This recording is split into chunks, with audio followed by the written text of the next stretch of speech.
Hello everyone. इस video में हम रियल एंड कॉम्प्लेक्स एनालिसिस का एक नया चैप्टर स्टार्ट करने वाले हैं जिसका नाम है कैलकुलस ऑफ कॉम्प्लेक्स फंक्शंस।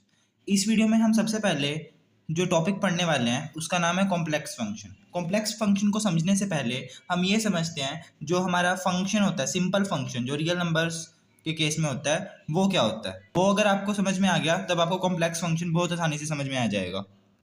देखिए, हमारे पास फंक्शन क्या होता है, एक तरह का ये रिलेशन होता है या हम कह सकते हैं एक तरह का रूल होता है सेट ऑफ इनपुट्स और सेट ऑफ आउटपुट के बीच में। ठीक है, जैसे कि हम यहाँ एक सेट बना लेते हैं, ये ए सेट है, ठीक है, और ये बी सेट है, और हम एक फंक्शन का एग्जांपल लेते हैं f of x is equal to x square. ठीक है, यहाँ मैं वैल्यूज पुट करता हूँ 1 2 3 4 5 6, और यहाँ भी मेरे पास वैल्यूज हैं 1 2 3 4 5 6 7 और आगे 8 9, ऐसे 9 आगे 10 ऐसे होगा।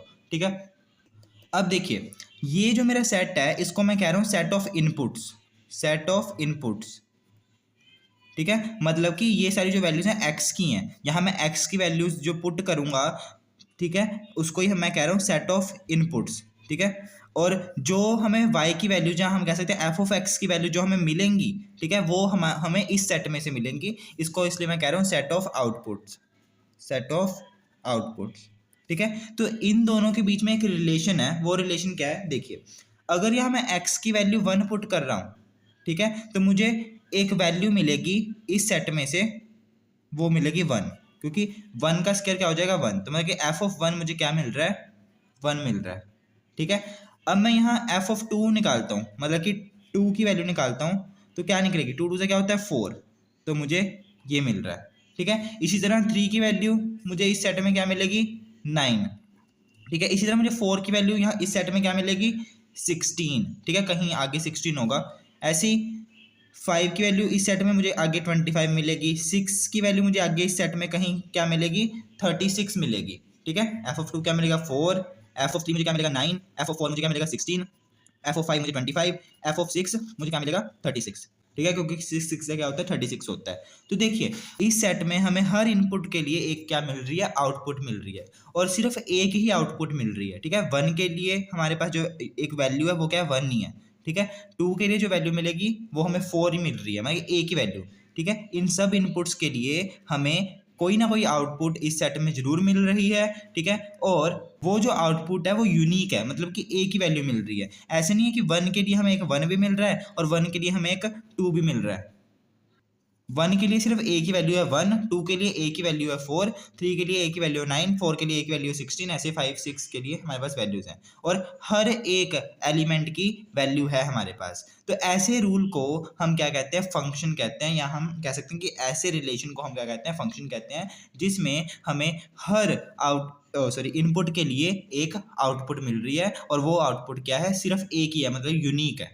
ठीक है, तो फंक्शन की डेफिनेशन क्या हो जाएगी, a function can be defined as a relation between a set of input where each input has exactly one output। ठीक है, एक फंक्शन हम कैसे डिफाइन कर सकते हैं, एक तरह का ये रिलेशन ही होता है दो सेट्स के बीच में, एक है सेट ऑफ इनपुट और एक है सेट ऑफ आउटपुट। ठीक है, जिसमें हमें हर इनपुट के लिए एक वन, मतलब कि एक ही आउटपुट मिल रही है।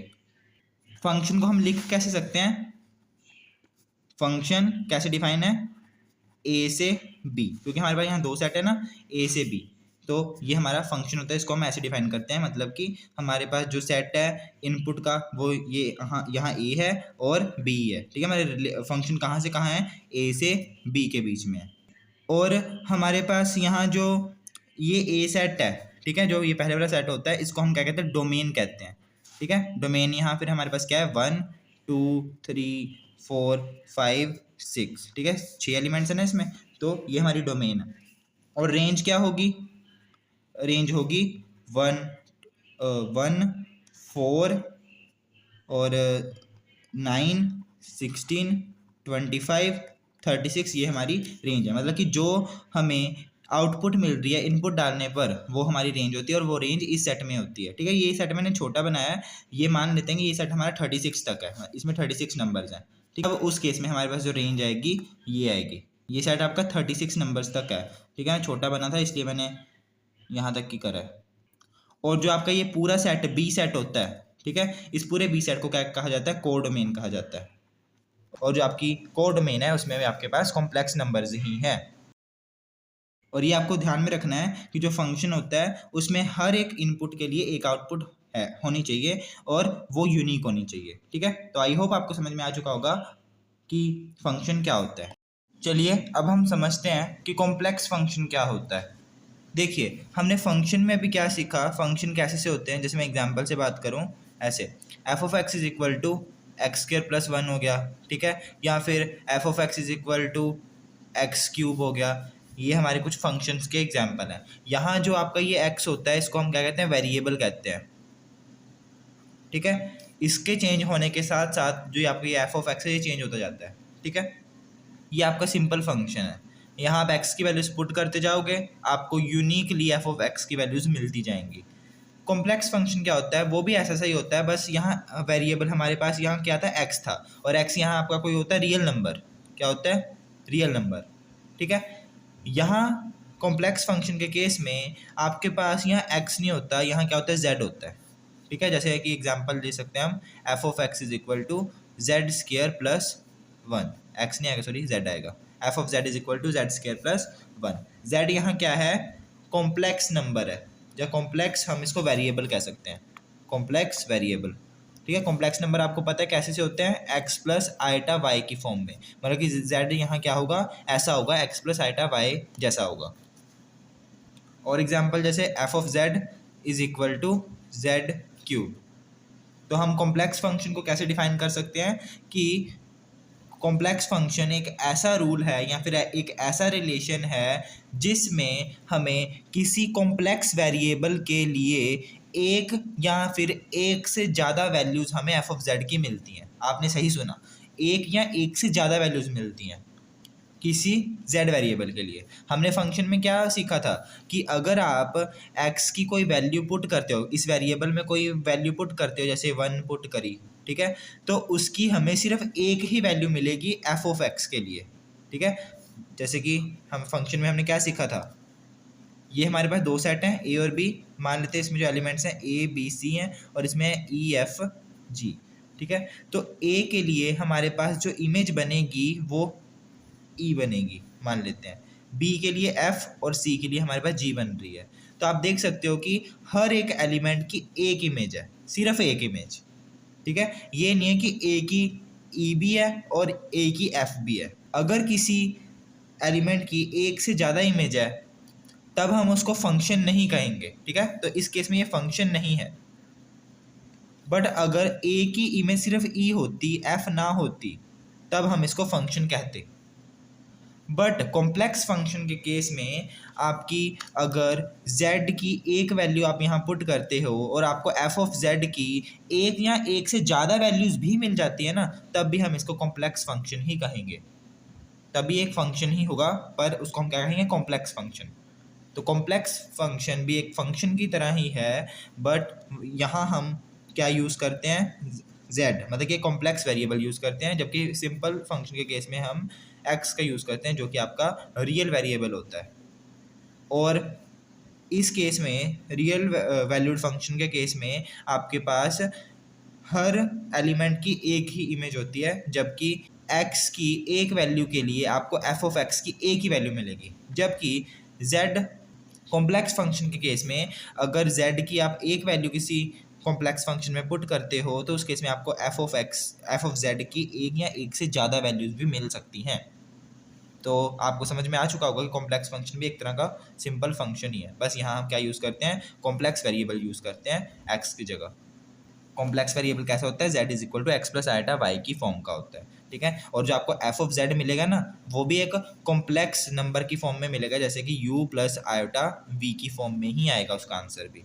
ठीक है, जैसे कि मैं इसको खोलने की कोशिश करता हूँ, ये एग्जाम्पल लेते हैं, f of z is equal to z square plus one. तो इसको अगर मैं ऐसी फॉर्म में लेकर आना चाहता हूँ, क्योंकि मैंने तो ये कहा ना कि जो f ऑफ z आपका आता है वो u plus iota v form जैसा ही आता है। यहाँ जो आपकी u और v हैं ये क्या होते हैं, फंक्शंस होते हैं ऑफ x, y।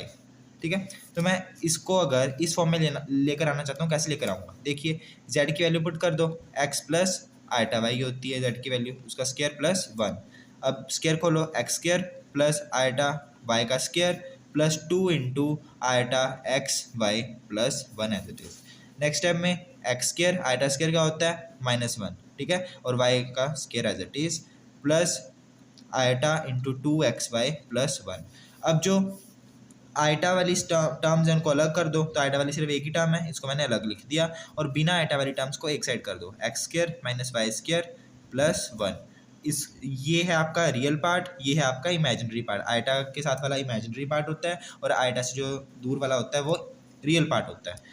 इसको मैं यू पुट कर देता हूँ, ठीक है, और ये किसका फंक्शन है, एक्स कॉमा वाई का फंक्शन है, ठीक है, प्लस आयोटा इसको मैं वी पुट कर देता हूँ, ये भी एक्स कॉमा वाई का फंक्शन है। तो आप देख सकते हो कि हम एफ ऑफ जेड को ऐसे u प्लस आयटा वी की फॉर्म में लिख सकते हैं, ठीक है। तो एफ ऑफ जेड ऐसे हम निकाल सकते हैं, ऐसी फॉर्म में u प्लस आयटा वी की फॉर्म में। एफ ऑफ जेड को ना w भी लिखते हैं, ठीक है।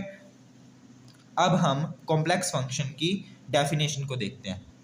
तो कॉम्प्लेक्स फंक्शन की डेफिनेशन क्या है, इफ ए रूल और set of rules be given by means of which it is possible to find one or more values of w or f of z for every value of complex variable z in certain domain d, then w is said to be complex function। वही बात है कि complex function एक तरह का rule होता है, या हम कह सकते हैं एक तरह का रिलेशन होता है, जिसके द्वारा हम w या फिर एफ ऑफ जेड की एक या एक से ज़्यादा वैल्यू फाइंड आउट कर सकते हैं किसी एक कॉम्प्लेक्स वेरिएबल की वैल्यू के लिए।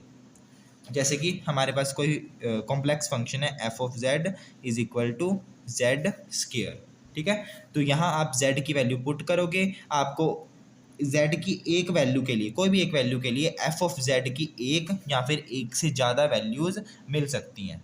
तो यहाँ z क्या है, कॉम्प्लेक्स वेरिएबल है, जिसके लिए आपको f ऑफ z या फिर w के लिए एक या एक से ज़्यादा वैल्यू मिल रही हैं। तो ऐसा अगर हो रहा है किसी कॉम्प्लेक्स वेरिएबल के केस में, तो हम w या फिर f ऑफ z को क्या कह देंगे, कॉम्प्लेक्स फंक्शन कह देंगे। मैं एक बार दोबारा रिपीट कर रहा हूँ कि कॉम्प्लेक्स फंक्शन क्या होता है, एक तरह का ये रूल होता है जिसके द्वारा हमें f ऑफ z या फिर w की एक या एक से ज़्यादा वैल्यू मिल रही है किसी एक वैल्यू ऑफ z के लिए, ठीक है। And we can write w is equal to u x comma y plus iota v x comma y, ठीक है। तो जो आपका w क्या है, कॉम्प्लेक्स फंक्शन बन जाएगा, ठीक है, जब ऐसा हो रहा है तो, ठीक है।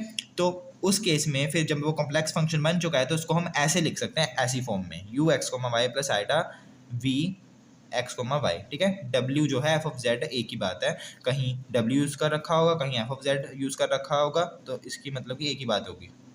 और एक और बात, कॉम्प्लेक्स फंक्शन को हम कैसे दिखाते हैं, f सच दैट c से c, मतलब कि जो आपकी डोमेन है वो क्या है, कॉम्प्लेक्स नंबर्स है, मतलब कि कॉम्प्लेक्स नंबर्स ही हैं उसमें,